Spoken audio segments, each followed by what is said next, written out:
Hey guys, so just quickly before we get into the follow along hip mobility routine, I think it's a good idea to really understand the importance and the benefit of improving our hip range of motion and mobility.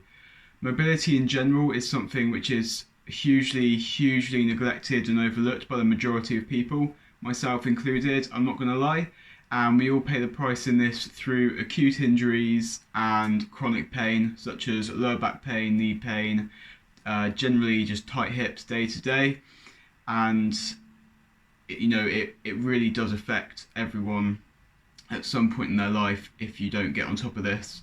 So the routine is nice and simple, it's aimed at beginners, it uses movements you should be able to get the hang of quickly. The reason it's aimed at beginners is because I'm a beginner myself, which you'll see shortly by judging how tight I am on some of the movements. So let's work on improving our hip mobility together. Let's go. The long hours we all spend sitting at desks, in the car, on the sofa and more quickly lead to shortened, tight hip flexors and weakened glutes, which has a significant impact on hip mobility. With tight hip flexors and weak glutes, the lower back will often take over hip extension, which is why it's so common for people to experience lower back pain stemming from poor hip mobility. Therefore, improving your hip mobility can greatly reduce back pain or prevent you from ever getting it in the first place. Tight hips will also greatly impede your range of motion when doing fundamental movements such as the squat and the deadlift, which again is why most of the population is unable to do an arse to grass squat, something that everybody should be able to do. When trying to execute these lifts which have such high hip mobility demands, you become highly susceptible to acute injuries and chronic lower back pain if your hip range of motion isn't up to the task. Not to mention, you completely miss out on the strength, explosive power, and muscle building benefits of getting the full range of motion in hip dominant movements. While lower back pain is the most common pain from poor hip mobility, knee pain, which stems from overcompensation, can also be reduced by improving in this area. Your power output in hip dominant movements such as squats and deadlifts, Olympic lifts, will all be improved as well due to proper and stronger hip extension, and they will also become much safer for you to execute. Let's get into the routine. Alright, so as you can see, we're getting started with a 90-90 position. So you want to sit with your legs creating rough 90-degree angles. For some of you this will be enough of a challenge as it is, in which case just spend your time sitting here, adjusting to the position and trying to improve your form, just getting used to that feeling. Once you are comfortable, we're going to lean forward over the knee, as you can see, to exaggerate internal rotation of the hip. Depending on where you're most tight, you could feel this in a few different places, but for me, I feel it really strongly in the glute. Make sure you're keeping your legs nice and flat on the ground whilst you're doing this, and keep applying pressure over time, don't let it slack.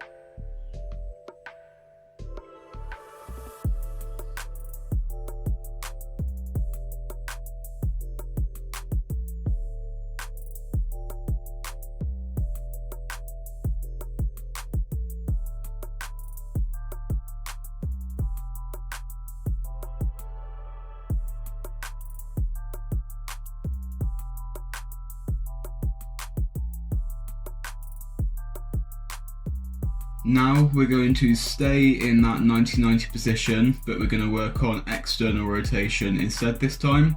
So we're starting off by leaning the body back and pushing your hip forward as high up and forward as you can.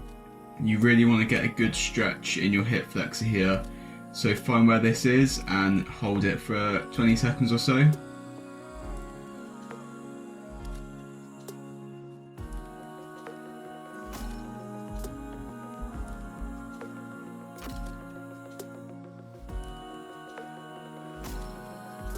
After 20 seconds of this, we're going to sit up into the 90-90 position, and then we're going to try and lift the back foot off the floor as high as possible.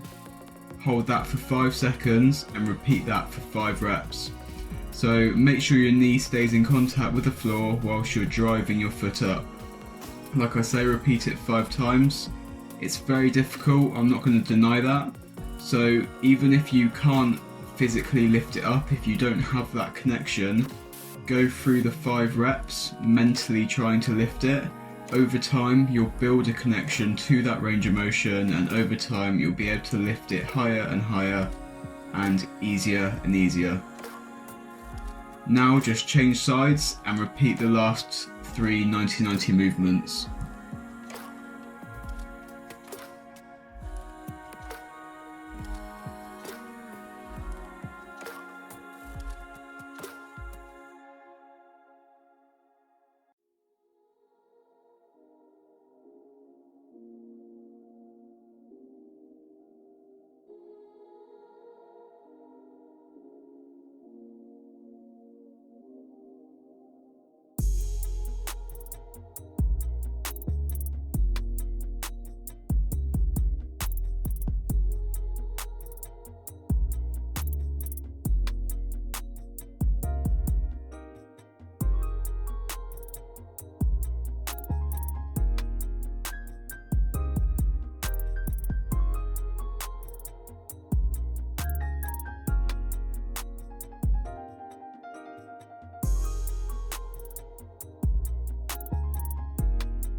Moving on, we're going to lying hip rotations. So get yourself into position. You can see that I'm in now, and again just spend a few seconds getting comfortable.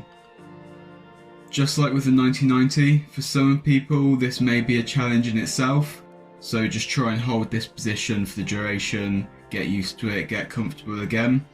But for everybody else, you want to try and drive your bent knee away from you to the point where it's hard and stiff but not painful, and you really should feel this on the back side of your hip. This is a tough one for me. I'm particularly tight in this area, and if you see I just move my hand to the side of my hip, that's right where I'm feeling it, and that's where I want you to aim to feel this movement as well. Before we swap onto the other side, we're just going to rotate the knee in and out to really open your hips up. This should feel really nice, and again we'll just do that for 5 reps. So bring your knee in sort of a quarter circle towards your head, and then again push away for a few seconds. Repeat that 5 times. Switch on to the other leg and same again. You'll probably find that one side is worse or a lot more stiff or tight than the other side. That's completely normal, just work through it, work to your own range of motion.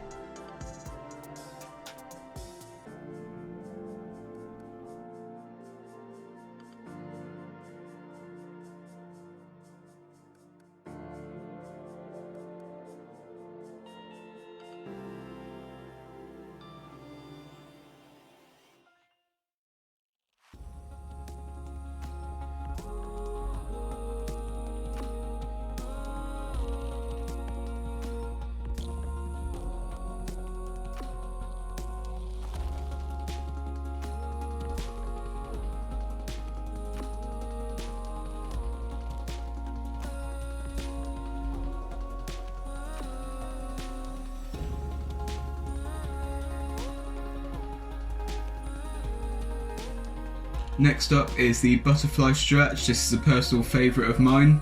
For this one, you want to pull your feet in as close as you can without causing pain, whilst trying to drive your knees out to the side and into the ground. As you can see, I'm really tight with this one and it is tough, but that's why I like it so much, because it's clearly an area of mobility that I'm lacking, so that's where I want to improve. Depending on where you are personally most tight, you may feel this on the outside of your hips, but most likely it's going to be the adductors down the inside of your hips and leg.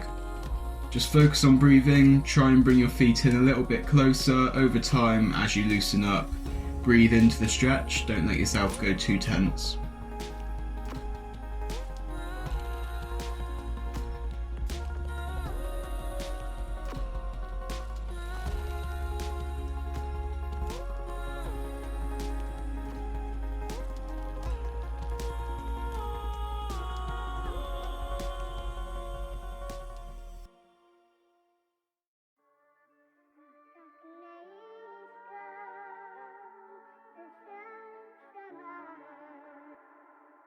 Beats by Dallas, make it hurt.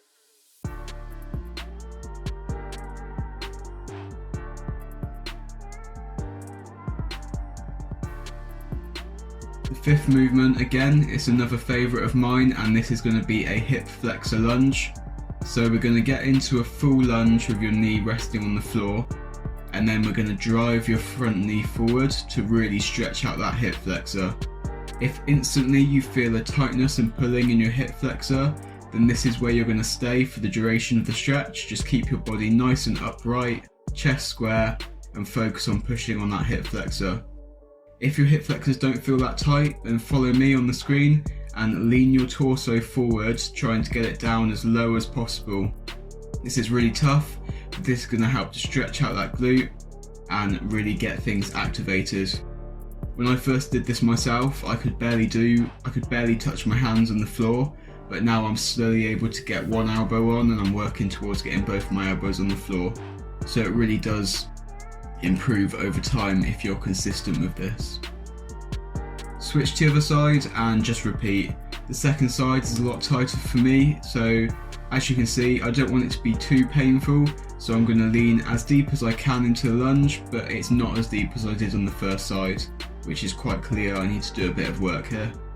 Again, just like with the butterfly stretch, focus on breathing and work your way into the stretch.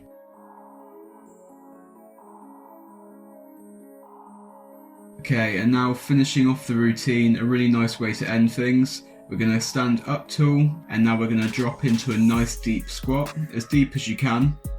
And then once you're comfortable in this position, you're going to place your elbows inside your knees and drive out so that you're pushing against your knees as hard as you can. This is going to be incredible for opening up the hips, and it's so specific to the squat movement pattern that it's guaranteed to have a lot of carryover into actually performing squats in the gym, which for so many people, this is going to be the main benefit of including this movement. So that is the routine finished, guys. I hope you enjoyed it and feel nice and mobile after it. I definitely do. Like I said, it's pretty simple and beginner friendly, so a nice way to introduce yourself to mobility sessions if you are just getting started. You can't do this kind of thing too much really, so if you can put 10 minutes aside every day or every other day, something like that, you will see major improvements relatively quickly. So thank you so much for watching. If you enjoyed the video, then please hit that like button. Don't forget to subscribe, and see you in the next one.